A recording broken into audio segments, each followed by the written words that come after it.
மாஸ்டருக்கு வணக்கம். அனைத்து சகோதர சகோதரிகளுக்கும் வணக்கம். பாபுஜி மாஸ்டர்னுடைய சகஜ மார்க்க தத்துவம் இந்த புத்தகத்தில் 6வது அத்தியாயம் மெய்மை உணர்தலுக்கான வழி. அதில் மாஸ்டரின் பங்கு, அதாவது ஒரு உண்மையான மாஸ்டர் மற்றும் அவருடைய பணி, இதை பற்றின விளக்கங்களை மாஸ்டர் இந்த அத்தியாயத்தில் கொடுத்துருக்காங்க.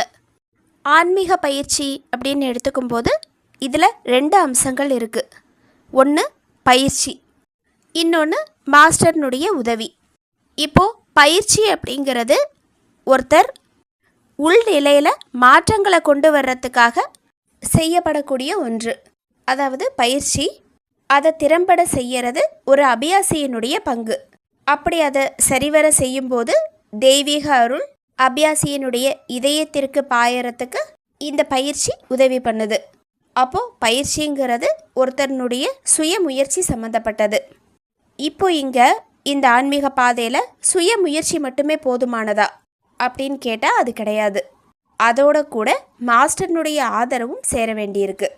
உண்மையாக சொல்லப்போனால் நம்மளுடைய இறுதியான நோக்கத்திற்கு நமக்கு தேவைப்படுறது எல்லாமே தெய்வீக அருள் மட்டும்தான்.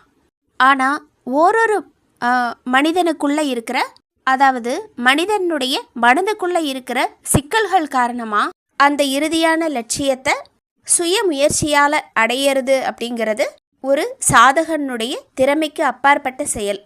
ஏன்னா நாம் ஒவ்வொருத்தரும் நம்மளுடைய எண்ணங்களாலும் உணர்வுகளாலும் உணர்ச்சிகளாலும் பலவிதமான பதிவுகளையும் சமஸ்கார உரைகளையும் சேர்த்து வச்சிட்ருக்கோம். அதுதான் நம்ம மனதினுடைய சிக்கல்களுக்கும் காரணமாக இருக்குது.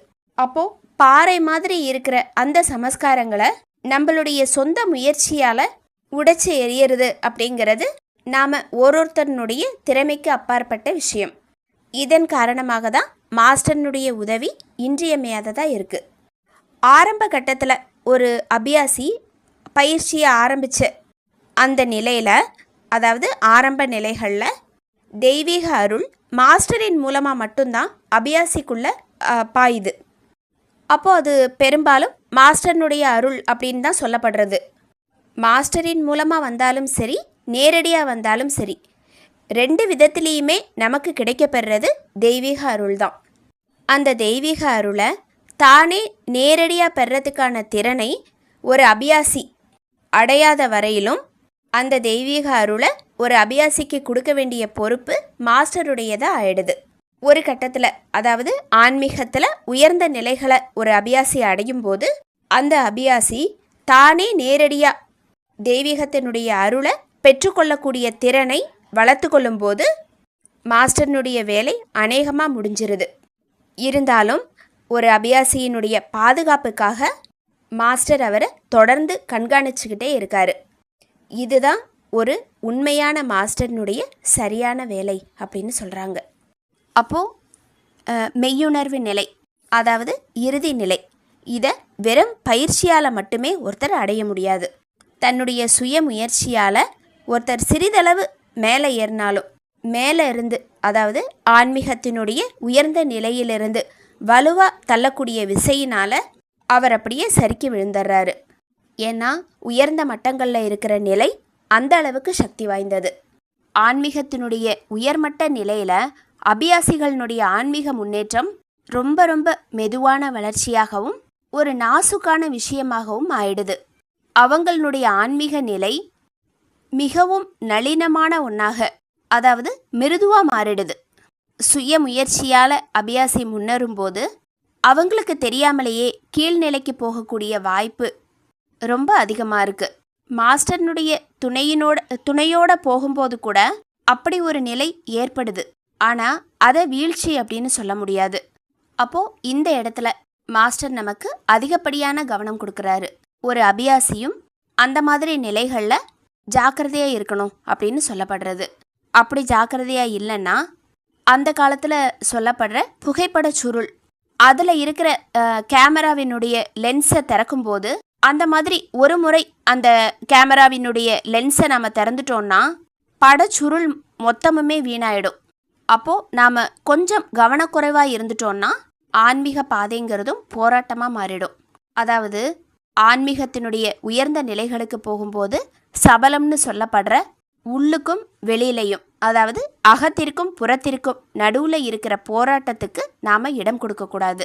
அப்படி இடம் கொடுத்துட்டோன்னா வாழ்நாள் முழுக்க நாம் மேற்கொண்ட ஆன்மீக சாதனை ஒரு நொடியில் பாழாகிடும் அப்படிங்கிறத சொல்கிறாங்க. அப்போது இந்த கட்டத்தில் மாஸ்டர் நமக்கு பலவிதமான பாதுகாப்பு வளையங்களை உருவாக்கி கொடுக்குறாரு. உயர்நிலை மண்டலங்களில் நாம் நுழையறதுக்கு மாஸ்டர்னுடைய உதவி இன்றியமையாதது.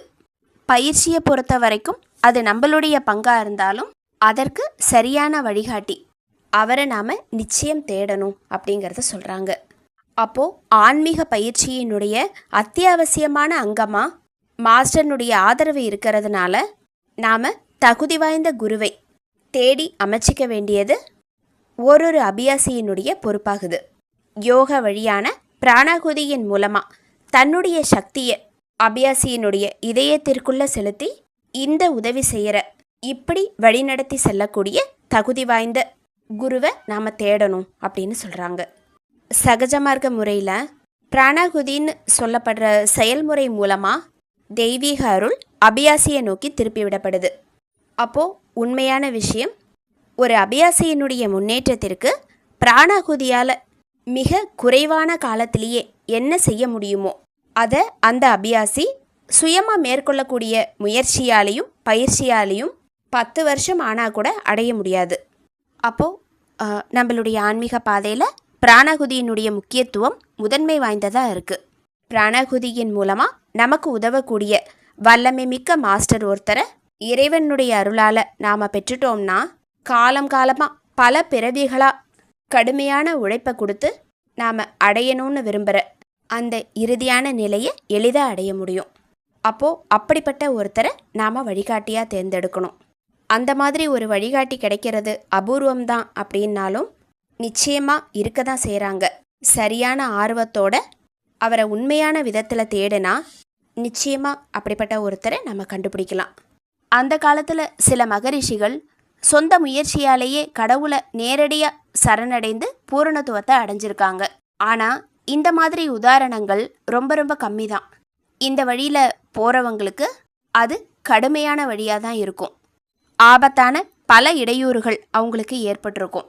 அசாதாரணமான திறன் அருளப்பட்ட ஒரு சிலரால் மட்டும்தான் இப்படிப்பட்ட ஒரு வழியை பின்பற்ற முடியும்.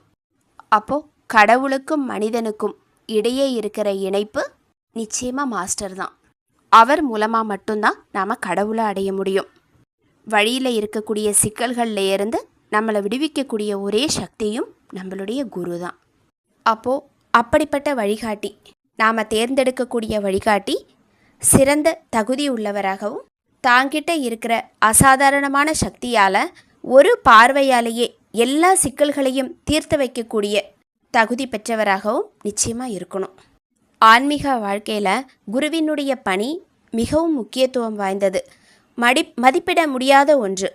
அப்போது ஒரு சரியான நபரை குருவாக தேர்ந்தெடுக்கிறதுல நாம் எல்லாருமே முன்னெச்சரிக்கையாக இருக்கணும் அப்படின்னு சொல்கிறாங்க.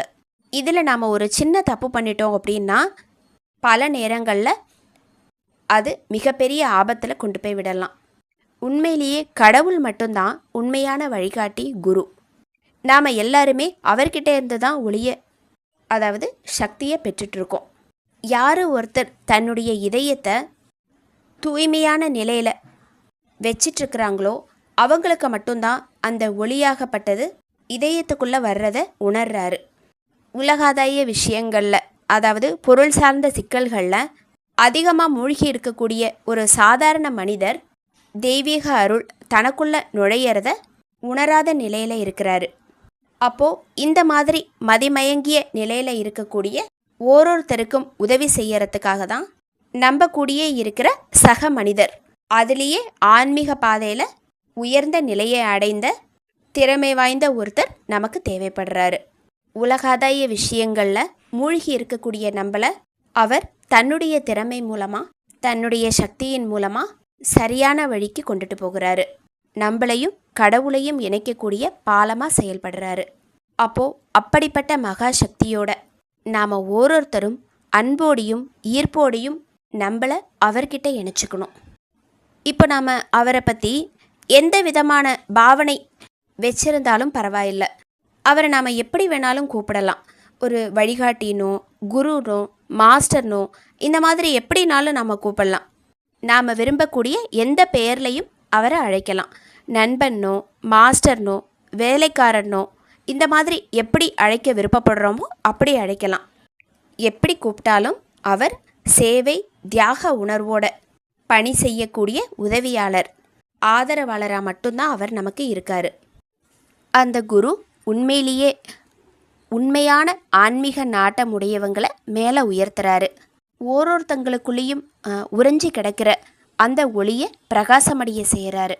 அபியாசியினுடைய மேன்மைக்காக அவங்களுடைய பாதையில் இருக்கிற தடைகள், இடையூறுகள், இதை எல்லாத்தையுமே விலக்கிக்கிட்டே இருக்காரு. இது எல்லாமே ஒரு குருவினுடைய முக்கியமான பங்குகளாக சொல்லப்படுறது. இப்போது அந்த குருவை நாம் எப்படி வேணாலும் பாவிக்கலாம். ஆனால் எல்லாத்தையும் விட மேன்மையானது குருவை ஒரு தாயாக பாவிப்பது.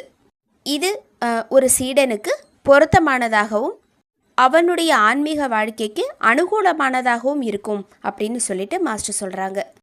ஏன்னா தாய் அப்படிங்கிறவங்க அன்பு, பாசம், இது எல்லாத்தினுடைய பிரத்யேகமான உருவம்.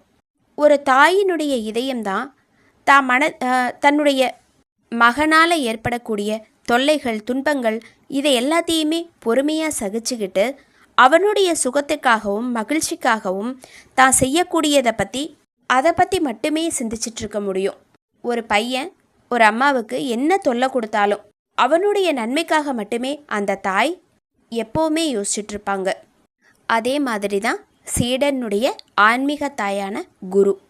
அப்போது அப்படிப்பட்ட குரு எப்போவுமே தன்னுடைய குழந்தையான சீடனுடைய ஆன்மீக நலனில் அக்கறை கொண்டு வழி நடத்துகிறாரு.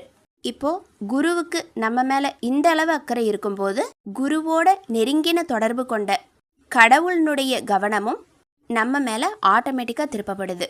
அப்போது கடவுளினுடைய அருளும் நம்மளுடைய இதயத்தில் நிரந்தரமாக பாய ஆரம்பிக்குது.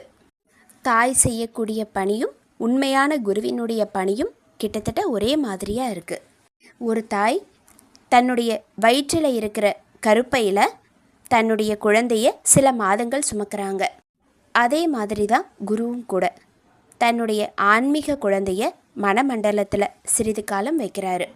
அதாவது குரு தன்னுடைய சீடனை தன்னோடு 7 மாதங்கள் மனமண்டலத்திலேயே நிறுத்தி ஒளி உலகில் பிரவேசிக்க செய்கிறாரு.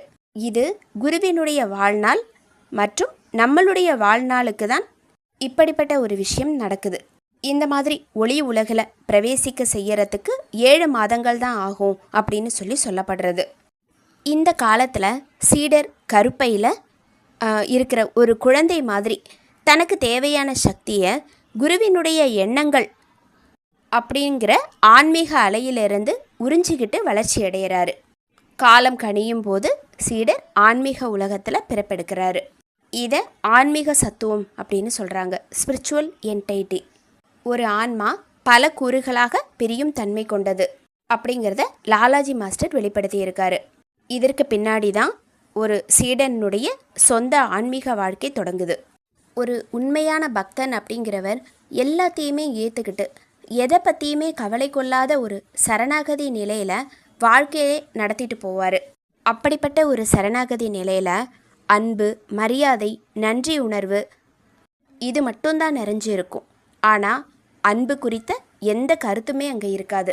அதுதான் உண்மையான சரணாகதி நிலை அப்படின்னு சொல்லப்படுறது.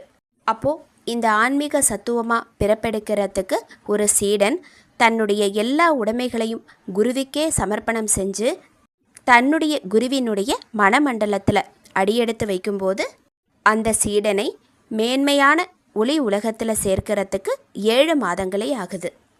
ஆனால் குருவினுடைய மனமண்டலத்திற்குள்ள சீடன் இருக்கும்போது சீடன் தன்னுடைய சொந்த எண்ணங்கள், உணர்வுகள் இது எதையுமே நினைவில் வைத்து கொள்ளக்கூடாது. அப்படி வச்சுக்கிட்டாருன்னா அது நடக்கிறதுக்கு தாமதமாகுது. ஒரு மரம் வளர்கிறதுக்கு அதனுடைய விதை மறையணும். அதே மாதிரி ஆன்மீக சத்துவமாக பிறப்பெடுக்கிறதுக்கு நான் அப்படிங்கிற ஒரு விஷயம் மறையணும். அப்படி அது மறையும் போது குருவினுடைய மனக்கருவறையில் பக்தி அப்படிங்கிற தாகத்தை அது ஏற்படுத்துது.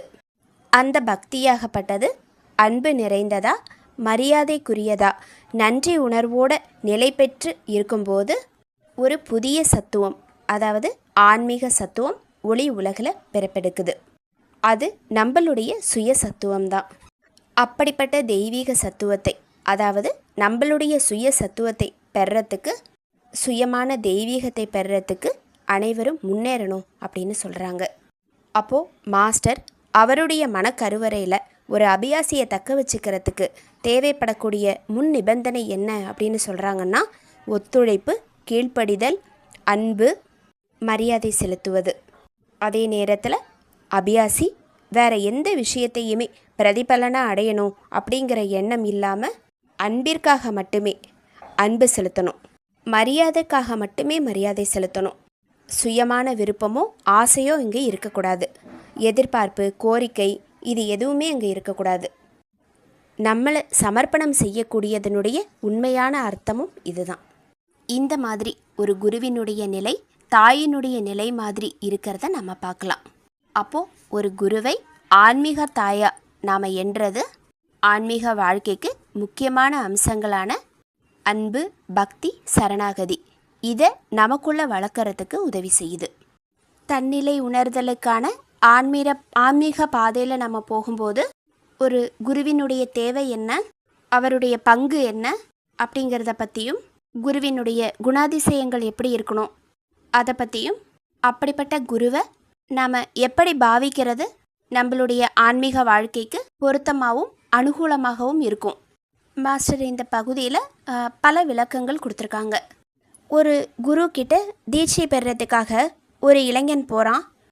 அவன் நைட்டு ஒரு 9 மணிக்கோ 10 மணிக்கோ அந்த மாதிரி நேரத்தில் போகிறான். அவனுடைய மனநிலை ரொம்ப கலக்கமானதாகவும் ஒரு குழப்பமடைந்த நிலையிலும் இருக்குது. ஏதோ ஒரு உந்துதல் ஏற்பட்டு அவன் குருவினுடைய பாதங்களை சென்று சரணடைகிறான். அப்படி சரணடைஞ்ச உடனே குரு சொல்கிறாரு, என் மகனே, இந்த மாதிரியான விஷயங்களுக்கு இது சரியான நேரம் கிடையாது. இது நைட்டு நேரம். ஒரு ஹோமம் வளர்க்குறதுக்கும் அக்னி இந்த மாதிரியான பழைய சடங்குகள், சம்பிரதாயங்கள் இதை எல்லாத்தையுமே செய்யறதுக்கு இரவு நேரம் பொருத்தமானது கிடையாது. சாமக்கிரியைகள் இது எல்லாமே வாங்கிட்டு வரணும். கடவுளுக்கு பிரசாதமாக படைக்கிறதுக்காக ஆகாரம் தயாரிக்கணும். அப்போது இது எல்லாத்தையுமே இந்த நேரத்தில் எப்படி செய்ய முடியும்? ஒருவேளை நள்ளிரவு ஆயிடுச்சுன்னா இதை செய்யறதுக்கு சாஸ்திரத்தில் அனுமதி கிடையாது. அப்போ நீ போயிட்டு காலையில் வா அப்படின்னு சொல்கிறாரு. அதே மாதிரி அந்த சீடனும் சரி நீங்கள் கட்டளையிட்ட மாதிரி நான் காலையில் வரேன் அப்படின்னு சொல்லிட்டு அவன் அந்த இடத்த விட்டு அரை மனதோடு திரும்பி போயிடுறான். துரதிர்ஷ்டவசமாக வழியில் அந்த பையன் ஒரு விபத்தில் இறந்து போகிறான். இப்போது அந்த பையனுடைய சமஸ்காரங்களை அந்த குரு சுமக்க வேண்டியதாக மாறிடுச்சு. இந்த கதையை சாரிஜி மாஸ்டர் சொல்லிட்டு, ஏன்னா அவன் முதல்ல குரு கிட்ட வரான், தனக்கு செய்ய வேண்டியதை குரு கிட்ட அவன் கேட்குறான், ஆனால் குரு செய்யலை. இப்போது இந்த கதை மூலமாக நாம் தெரிஞ்சுக்கிறது என்னென்னா, ஒரு குருவால் கூட ஒரு பையன் எவ்வளோ நாள் வாழ முடியும் அப்படிங்கிறத தெரிஞ்சுக்க முடியல. என்னால் அவனுக்கு என்ன செய்ய முடியுமோ அதை நான் இப்போவே அவனுக்கு செய்கிறேன் அப்படின்னு சொல்லி அவரால் சொல்ல முடியல, செய்யவும் முடியல. சூஃபி சம்பிரதாயத்தில் இதே மாதிரியாக வேற ஒரு கதை சொல்லப்பட்டிருக்கு அப்படிங்கிறதையும் மாஸ்டர் சொல்லிட்டு, இதே மாதிரி ஒருத்தன் தன்னுடைய மாஸ்டரை அணுகி தனக்கு தீட்சை வேணும்னு சொல்லி கேட்குறான். கேட்கும்போது மாஸ்டர் நாளைக்கு வான்னு சொல்கிறாரு. அப்போது ஒரு குரல் பின்னாடியிலேருந்து ஒலிக்குது, நாளைக்கு காலையில் நீ இங்கே இருப்ப அப்படின்னு சொல்லி உனக்கு தெரிஞ்சிருக்கு.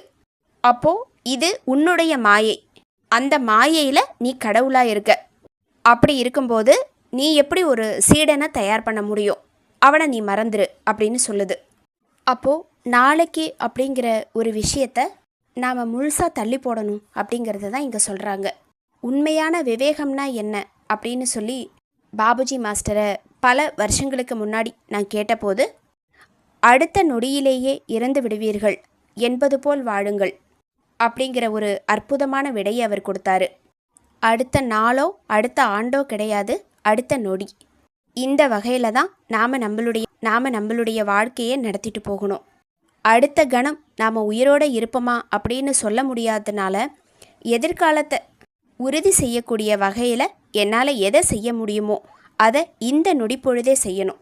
அப்படி ஒரு மனோபாவத்தோடு தான் நம்மளுடைய வாழ்க்கையை நாம் நடத்திட்டு போகணும். இந்த தவிப்பு உணர்வு நம்மளுடைய ஜீவிதம் முழுவதும் வியாபித்திருக்கணும் அப்படிங்கிறத மாஸ்டர் சொல்கிறாங்க. மாஸ்டருக்கு நன்றி. அனைத்து சகோதர சகோதரிகளுக்கும் நன்றி.